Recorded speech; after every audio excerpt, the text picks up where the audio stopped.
Hey guys, welcome to First Chapter Fridays. I'm Trevor, and the chapter we're going to be reading today is from the book The History of Jane Doe by Michael Belanger. Let's get started. 61 days after Jane Doe. I don't have cancer, and both my parents are still alive. I just thought I'd get that out of the way so you're not disappointed. While we're at it, I might as well tell you that I'm not a vampire, I don't have magical powers, and the closest I've ever come to fighting a war against an evil dystopian government was in a video game. Now that you're no longer expecting a story about orphan vampires fighting an oligarchy of terminally ill wizards, although, come to think of it, that does sound pretty cool, I'll tell you why I'm writing this. It's not to document my feelings or look for self-destructive patterns, like my therapist Rich suggested. I guess you could say I'm a history buff. But don't worry, this isn't a story about a civil war or little houses on the prairie. History has enough stories already, things way more interesting than anything I could make up. The epic battles, rumors about people playing games with severed human heads, all the unsolved mysteries involving rocks and ritual sacrifices. I know people say history repeats itself. I just hope I'm not around when it does. The truth is, I'm writing this mostly to help me understand everything that happened over the past year between my ex-girlfriend, Jane, and me. When you read as much history as I do, you start to wish real life also had textbooks.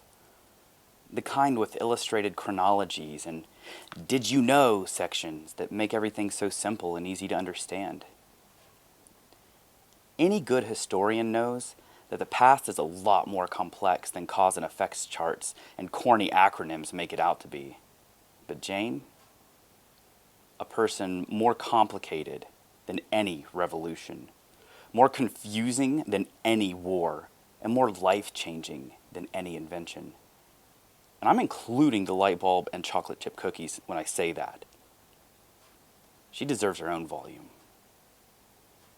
And so, in a way, I guess you could say I'm writing one for her. Since she's been gone, I've been scouring documents, text messages, her bizarre drawings inspired by the boredom of biology. Anything to help me shine a light on the history of Jane. The only obstacle's been my mom, who started checking on me every hour to either annoy me or make sure I'm still alive.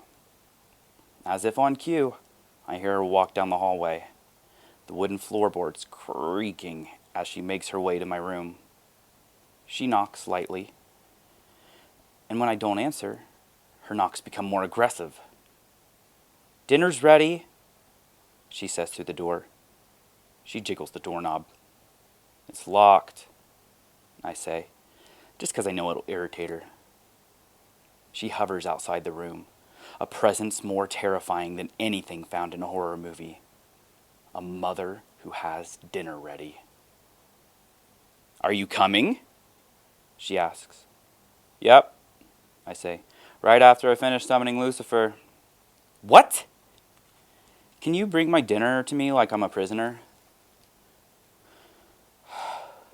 I hear footsteps recede down the hallway, and she sighs as she goes.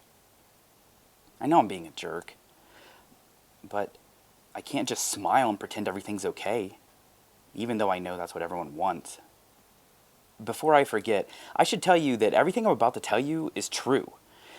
It's not one of those made-up stories that has morals and plot devices and well-crafted metaphors. History doesn't have room for all that. Facts are facts, whether you like them or not. I'm only changing one name, hers. It just didn't feel right to use her real name. So I'm calling her Jane, as in Jane Doe. Alright guys, that was the first chapter of The History of Jane Doe by Michael Belanger. I hope you guys enjoyed. If you're interested in this title or any others, please feel free to come into the Portsmouth Public Library and we'll help you out. Or you can give us a call at 354-5688. See you next time.